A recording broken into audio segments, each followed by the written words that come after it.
नमस्कार। आज के इस वीडियो में हम जानेंगे कि आत्मा के कितने रूप और कितने भेद हैं। तो आइए हम सीधे उस ओर आते हैं जिस ओर आत्मा का दर्शन है।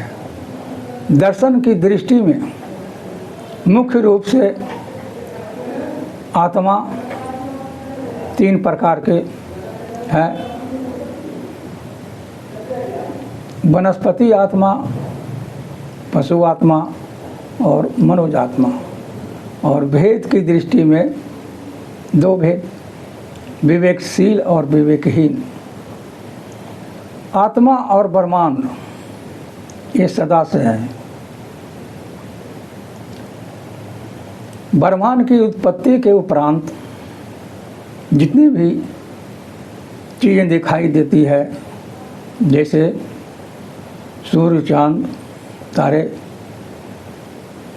जितनी भी चीज़ें हैं, शक्ति है, वायु, जल, आकाश, ये सभी जो है ब्रह्मांड की उत्पत्ति के बाद, यही ब्रह्मांड की ये शोभा है और कारण है। इसके बिना ब्रह्मांड क्या, इसी को मिलाकर ब्रह्मांड हुआ। और आत्मा इन सबों का जो है उपयोग करने वाली है, इससे लाभ उठाने वाली है। आत्मा ही लाभ और हानि की बात समझ सकते हैं, बाकी ये सभी चीज़ें लाभ और हानि से कोई मतलब नहीं। इसलिए आत्मा के ये सभी चीज़ें जो है चारों ओर पर्यावरण के रूप में आते हैं। और पर्यावरण का मतलब चारों ओर से जो ढके हुए हैं, ये सब आत्मा के लिए है। और आत्मा तो पहले ही शक्ति धारण कर ली है और बाकी चीज़ों से लाभ आत्मा उठा रही है। और आत्मा ब्रह्मांड की उत्पत्ति के बाद जो आत्मा की बात आई है, तो वहाँ आत्मा या तो कहीं थी जो यहाँ प्रवेश किया, पहले से होगी, क्योंकि आत्मा इतनी सूक्ष्म है, वो कहीं भी रह सकती है। तो इसलिए वो सदा से है, तो इसका लाभ जो है आत्मा को ही मिल रहा है। और इसके अतिरिक्त बहुत सारी आत्माएं हैं, इतनी आत्माएं कि उसकी संख्या से की दृष्टि में तो असंख्य अगिनत है, उसकी गिनती नहीं हो सकती है। जितने भी जीव जंतु उतनी आत्माएं, जितने भी पशु पक्षी हैं, सबकी अलग अलग आत्माएं हैं। पशु के अलग है, पक्षी के अलग आत्माएं हैं, और भी बहुत सारी आत्माएं हैं जिसको हम उसका था नहीं ले पाते। लेकिन ये जो वनस्पति और पशु और मनुज आत्माएं हैं, ये शरीर धारण क्या है? पहली बार, और जो पहली बार शरीर धारण करता है उसको जन्म माना जाता है, पहले भी मैंने कहा है। और पुनर्जन्म ही पुनर्जन्म का कारण होता है, उसी का पुनर्जन्म होता है जो पहली बार शरीर धारण किया। लेकिन इसके अतिरिक्त जितनी आत्माएं हैं, उन्होंने शरीर धारण नहीं किया। क्यों? कि उसके अनुकूल माहौल नहीं था। इन आत्माओं के अनुकूल माहौल था, और माहौल के समय ही शरीर धारण किया है। अनुकूल माहौल क्या था?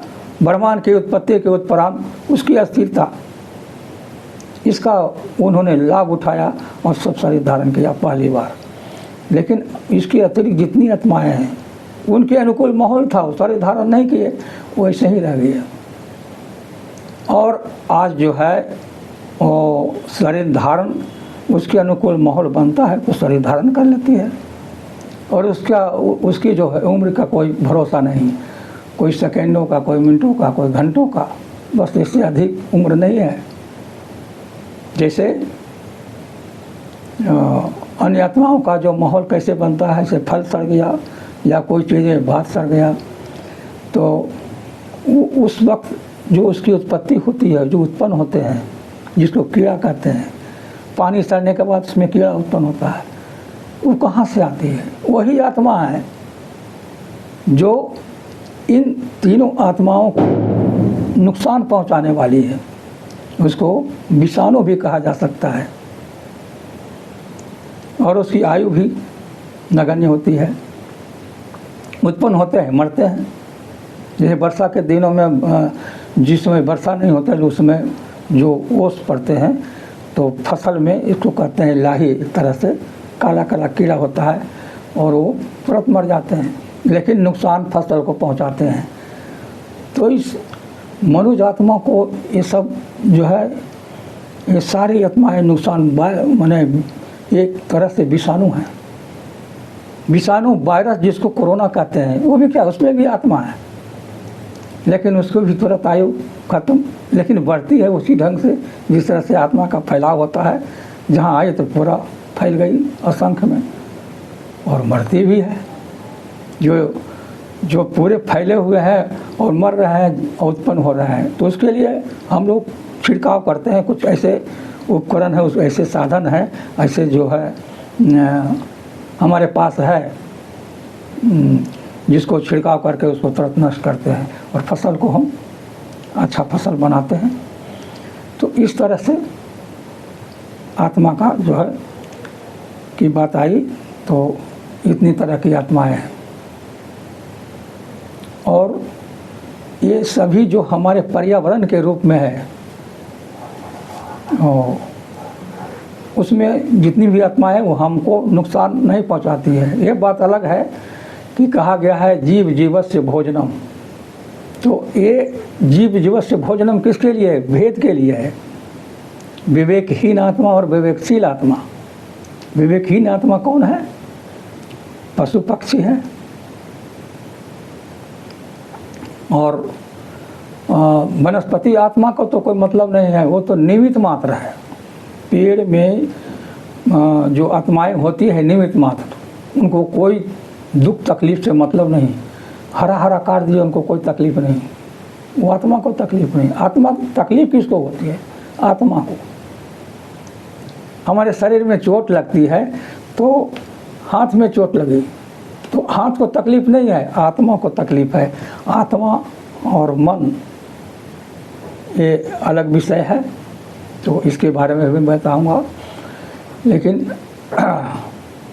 तकलीफ जब भी होती है तो आत्मा को, तो उनको तकलीफ नहीं, निमित्त मात्र है।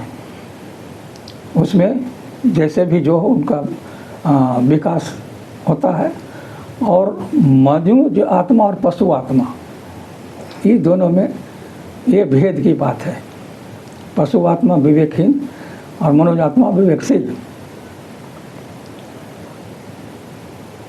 विवेकशील आत्मा जो है ये महान हो सकती है, इसके लिए कर्म की प्रधानता है। अच्छा कर्म करेंगे तो उनको मुक्ति भी हो सकती है, लेकिन पशु आत्मा की मुक्ति नहीं है। पशु आत्मा जो है वो किसी को दुआ और बददुआ नहीं दे सकती।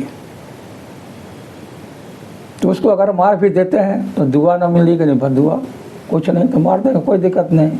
इसीलिए हम मुर्गा बकरे जो है उसको काट के खा जाते हैं। मच्छर है मार देते हैं, कोई फर्क नहीं, उससे कोई अपराध नहीं बनता, क्योंकि बददुआ दे ही नहीं सकते, तो अपराध कैसे? अपराध उनको कष्ट पहुंचाए तो उनको कष्ट होता ही नहीं है। आत्मा को कष्ट होता है, तो आत्मा को कष्ट है नहीं तो कष्ट नहीं, तो अपराध नहीं। अपराध नहीं तो पाप नहीं, बददुआ नहीं तो पाप नहीं। इसलिए हम खाते हैं, कोई दिक्कत नहीं, खाया जा सकता है, खाने के लिए ही वो है। लेकिन मनुष्य आत्मा को कोई मारता है, कोई कष्ट पहुंचाता है, तो मनुष्य के पास दुआ और बददुआ दोनों होती है, पाप और पुण्य दोनों होता है। तो उनको अगर कष्ट पहुंचाते हैं तो अपराध होता है, बददुआ आती है और पाप का भागी बनते हैं। ये मनुष्य आत्मा का स्वभाव है। लेकिन मनुष्य आत्मा भी यदि विवेकहीन हो जाए, पशु प्रवृत्ति में आ जाए, तो उसकी भी कोई दुआ या बददुआ काम नहीं करती। जैसे अपराधी हुए, आतंकवादी हुए, आतंकी ही सबको मार देना कोई अपराध नहीं है, कि उसके पास दुआ ही नहीं है, तो सिर्फ बदुआ बटोर रहा है। और बदुआ वो देगी भी तो आएगी नहीं, क्योंकि दुआ का बल नहीं उस पर, तो बदुआ भी नहीं आ सकती। तो उसको भी मारने में कोई अपराध नहीं, और हम मारते हैं आतंकवादी को, बल्कि उसमें दुआ ही आती है। दुआ खुद चल के आती है, दुआ बदुआ देने से नहीं होता है। दुआ और बदुआ खुद चल के आती है, और दुआ बदुआ के बारे में आगे बहुत बड़ा विषय है, उसको मैं चर्चा करूँगा। लेकिन इतना अभी समझना है कि आत्मा विवेकशील जो होती है उसके पास सारी शक्तियाँ होती हैं, शक्ति संपन्न होती है। वो महान हो सकते हैं, वो साहित्यकार हो सकते हैं, और समर्थ गुरु हो सकते हैं, और भगवान भी वही हो सकते हैं। भगवान कोई और नहीं है, भगवान इंसानी है जो विवेकशील है। और भगवान की परिभाषित को अगर करते हैं तो उसकी परिभाषा हम ऐसे कर सकते हैं कि जो अति संवेदनशील व्यक्ति, क्योंकि किसी के प्रति रक्षा की प्रणाली अति संवेदनशीलता का प्रमाण है, तो उनके पास पूरी दुनिया के प्रति रक्षा की प्रणाली है, और उनके पास बचाव की प्रणाली भी है। और जिनके पास बचाव की प्रणाली है और जिनके भीतर तुष्टि दोष का निवारण है, तो वही भगवान है। ऐसे व्यक्ति हो सकते हैं, कोई अदृश्य शक्ति नहीं हो सकती है। शक्ति के पास तो आत्मा ही नहीं है, शक्ति तो आत्मा के अधीन है। जैसे शिव, शंकर, सरस्वती, पार्वती सब शक्ति है, वो आत्मा के अधीन है। हम उसे पहचान नहीं रहे हैं, इसलिए उसका रूप बना करके उनको पूजा करते हैं कि हमारे पास शक्ति। अरे शक्ति तो है ही है, हमारे पास शक्ति कौन शक्ति नहीं है। बुद्ध बल है, विद्या है, बुद्धि सब तो है, लेकिन पहचान नहीं है, तो हम भटक जाते हैं। तो मनुष्य आत्मा जो विवेकशील है उससे बड़ा कोई नहीं, वही सब चीज़ है, वही भगवान है। इतनी जानकारी बहुत ज़रूरी है। और इसके अलावा तो आप सभी जानते हैं कि आत्मा क्या है, पशु क्या है, और वनस्पति पेड़ पौधे क्या है, इससे आगे बताना क्या है। इसलिए मैं यहीं पर विराम देता हूँ। धन्यवाद, नमस्कार।